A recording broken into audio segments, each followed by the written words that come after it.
I want to talk to you about how you can grow watermelons in raised garden beds. I've been gardening here for nearly 20 years and I love growing watermelons. And I want to tell you about the mistakes that I have made in recent years. And number one is planting time. You want to plant early in the season. We have to navigate some of those cold nights, but for me, I like to plant my watermelons here in Austin, Texas, Zone 9A, in March. And this year I did pretty good. I've got some growing and they are a variety that's an heirloom from Florida called strawberry.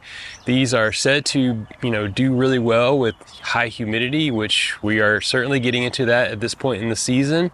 Now, I've never grown this variety before. Historically, I've grown varieties such as the Alibaba, Crimson Sweet, Yellow Moonbeam, the Orange Glow, and probably a few more. But over the last few years, I haven't had a real great harvest, and I think it's been due to planting late. If you're new to the channel, I'm Scott from New Garden Road, always out here to inform, inspire, and elevate you. Encouraging biodiversity and restoring habitat is my mission, one garden at a time. If you're gardening in raised beds like this, spacing is going to be critical with the watermelons.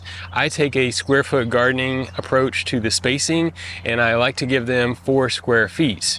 That's what I've done historically in my raised beds, which are 4 feet wide by 8 feet long. I can grow 8 watermelon plants, and that's still pretty snug. The reason spacing is so important is because their root systems are really large, and you need to give them that soil space so that they can thrive. You don't want them competing for soil moisture and nutrients as the season goes on. So what did I do this year? I decided to plant my watermelons 1 foot apart. I don't know what I was thinking. I just get these crazy ideas in my head. Even after gardening this long in this space, it just goes to show that, occasionally you're gonna mess up. But I realized early on enough that I was able to make some adjustments. And what I did was, I had enough seedlings popping up in that space. There was eight plantings of this watermelon with several seedlings in each one. So I would carefully dig them up and propagate them out into some of these other raised beds. So I have 3 raised beds for a total of 11 watermelon plants.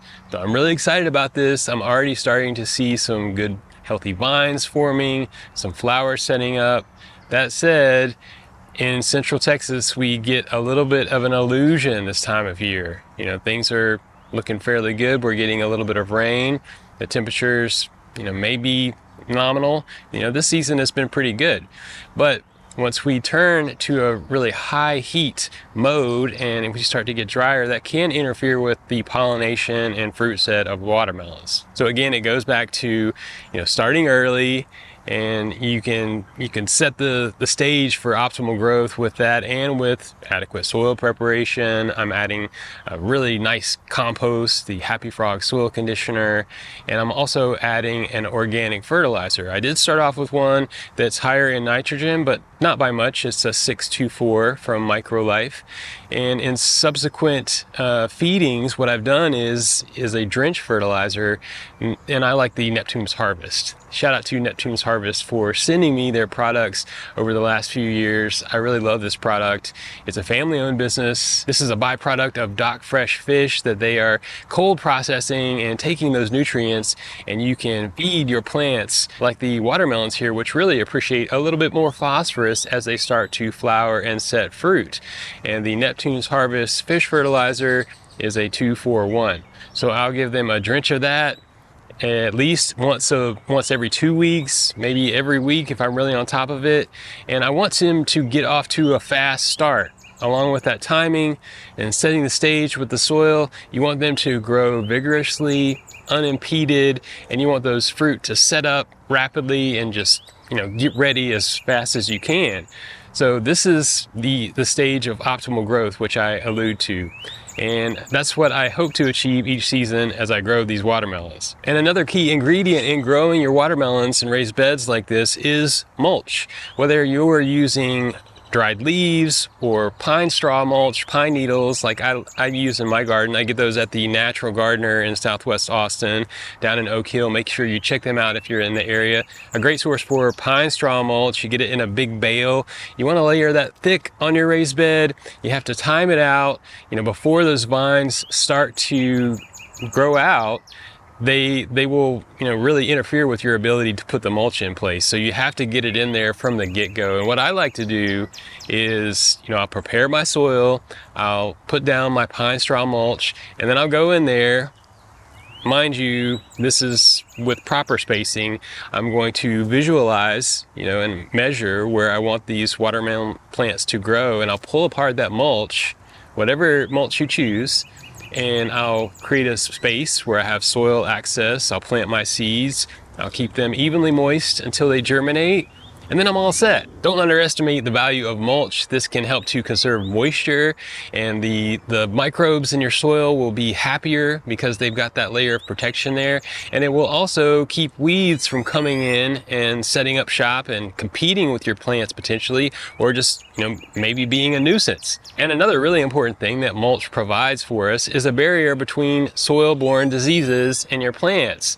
If you get some soil, bare soil, and it gets you get some heavy rain, or you're watering, and some of that soil and that biology that we depend on splashes on your plants above ground, it could be doing some different things, and you can get some soil-borne diseases on your plants, some fungal elements that would not be conducive to healthy growth. So mulch is a protector, and it serves many purposes in the garden. Another key element is drip irrigation. Now, this can be a little bit daunting if you're approaching it from the startup, but I can tell you, once you start working with it, it's really more approachable, and it is going to help you so much, because not only is this going to be efficient watering, it's going to conserve moisture, which is a vital resource, but also think about those watermelon vines as they start to run out and they send out these tendrils and they're grasping onto everything. Are you going to be able to get in there and water your plants effectively?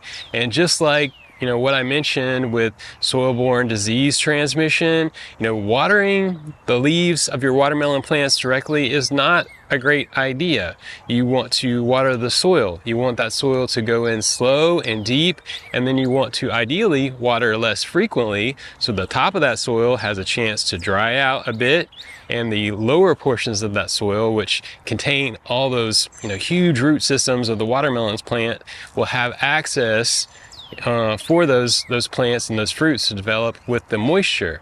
So drip irrigation is a worthy investment for your garden space.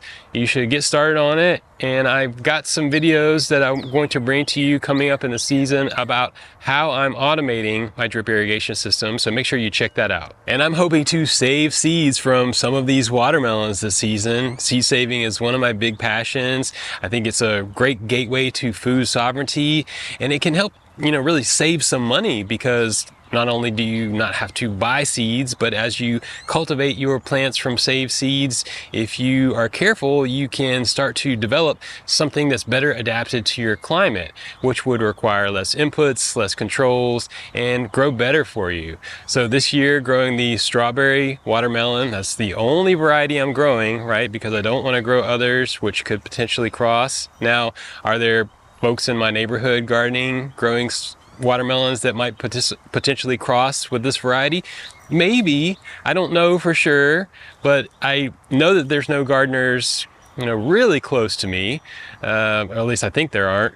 But a little crossing isn't the worst thing. It's a little bit of a surprise. Genetic diversity is important in the process, and it's an experiment. It's something that's worthwhile, and it is a skill that we should cultivate as urban gardeners, because it's going to be important for us to navigate global climate change. I want to tell you a short story about when I was growing up. I would go visit some of my family in central Louisiana, namely my papa.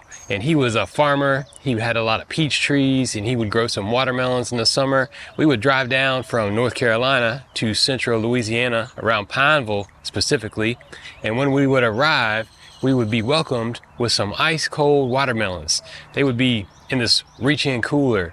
And I don't remember a whole lot, honestly, because I was only about 5 years old, but there are some very peculiar pictures of me standing looking somewhat uncomfortable in front of the shed with a big old belly, and that's what we call watermelon belly. And as my sister tells the story, when we would depart and head back to North Carolina, we would always have some watermelons rolling around in our station wagon. That's one of my fondest memories, and it does connect me with why I grow watermelons even in an urban garden like this, which can have some challenges. Even if you have a small garden, I encourage you to try growing some watermelons. Some varieties like the early moonbeam are more compact in their growth. That's a yellow fleshed, really sweet watermelon. It's an icebox size. So once you start looking into the varieties, the different ones, you can find one that suits your growing area.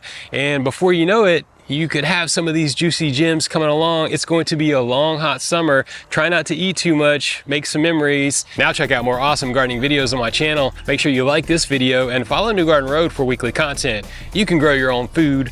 Keep it organic.